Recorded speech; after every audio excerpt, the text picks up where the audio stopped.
Бүгіндері тұрғындардың жұмысқа тұруын қамтудың басты аспаптарының бірі болып, жұмысқа тұру жол картасы 2020 бағдарламасы табылады. Бағдарламаның бағыттарының бірі жұмысқа тұруды инфрақұрылым мен тұрғын үй коммуналды шаруашылығын дамыту есебінен қамту. Республикалық жұмысқа тұру жол картасы 2020 бағдарламасы аясында 7 білім беру мекемелерінің нысандарында 10 жоба жүзеге асырылады. Жалпы сомасы 150 миллионнан астам теңгеге. Жөндеу жұмыстары мен бақшалар мен мектептер қамтылған. Мәселен, жұмыс 2-ші мектепте қызып тұр. Мұнда бөлмелердің едендеріне ағымдағы жөндеу жасалуда. Санитарлық тораптарының қабырғалық әрі едендік жапқыштары алынуда. Нысанда 10 жұмыс орны қалыптасқан. Оның 5-еуі жұмысқа тұру жол картасы бойынша. 11 мамырда нөмірі 5-ші мектепте қашаларының жеке телімдері қайта қалыпқа келтіріліп, ағымдағы жөндеу басталды.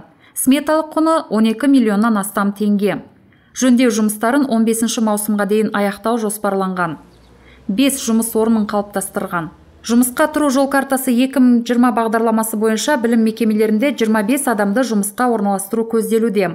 Барлық жөндеу жұмыстарын жаңа оқу жылының басталуына дейін аяқтау жоспарланып отыр. В 2020 году в городе Ридер 2020 жылы Ридер қаласында 7 білім беру мекемесінің нысандарында жол картасы 2020 бағдарламасы бойынша 10 жоба жүзеге асырылады.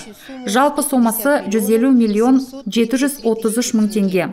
Бұл төмендегі нысандар: нөмірі 17-ші орта мектебі, нөмірі 2-ші орта мектебі, нөмірі 5-ші орта мектебі, Бутакова ауылының негізгі орта мектебі, Горький атындағы негізгі орта мектебі, 25-ші және 38-ші бала бақшалары.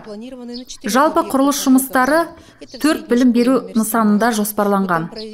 Нөмірі 17-ші орта мектебінде, онда сейсма күшейту жасалады. Нөмірі 2-ші орта мектебінде, онда едендері жөнделеді. Нөмірі 38-ші және 25-ші бала бақшаларында. 3 білім беру нысандарында терезелерін ауыстыру қарастырылған. Горький атындағы негізгі мектебінде, нөмірі 38-ші бөбекжай бақшасында, нөмірі 25-ші бөбекжай бақшасында. Нөмірі 5-ші орта мектебінің қашаларын қайта қалыпқа келтіру жоспарлануда. Бутакова ауылында жылы әжетхана жасау көзделуде. Нөмірі 5-ші бала бақшасының жылыту жүйелерінің жөндеуі қарастырылған.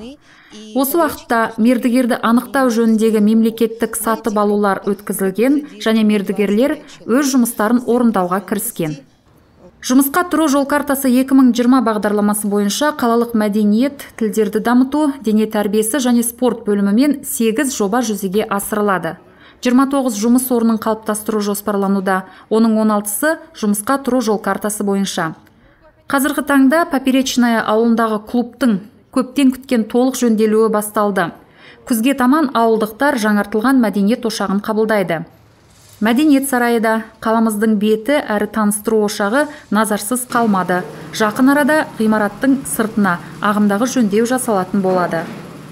Бірден 5 жоба, бір нысанда балалар жасөспірімдер спорт мектебінде жүзеге асырылуда. Бұл ескірген ғимараттың жөндеуі жөніндегі жобалық сметалық құжаттама бұрыннан дайындалған. Жұмысқа тұру жол картасы бойынша республикалық бюджеттен қаржы өте орынды бөлініп отыр.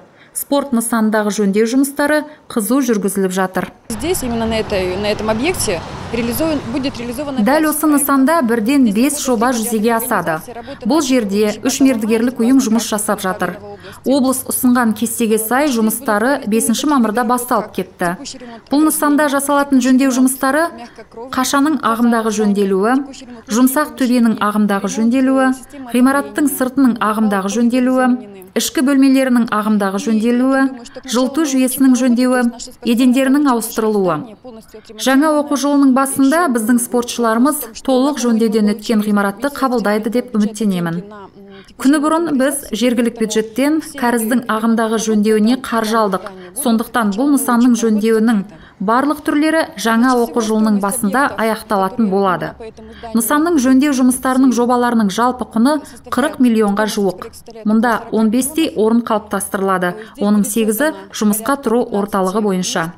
Бүгіндері тұрғындардың жұмысқа тұруын қамтитын негізгі аспаптардың бірі болып, жұмысқа тұру жол картасы 2020 бағдарламасы табылады. Бағдарлама бағыттарының бірі жұмысқа тұруды инфрақұрылым мен тұрғын үй коммуналды шаруашылығын дамыту есебінен қамту. Ескере кету керек, осы республикалық бағдарламаның аясында және жергілікті бюджеттің қаржысының қолдауымен білім, мәдениет, спорт және тұрғын үй коммуналды шаруашылығы нысандарындағы бар мәселелерді кешенді түрде шешуге болады.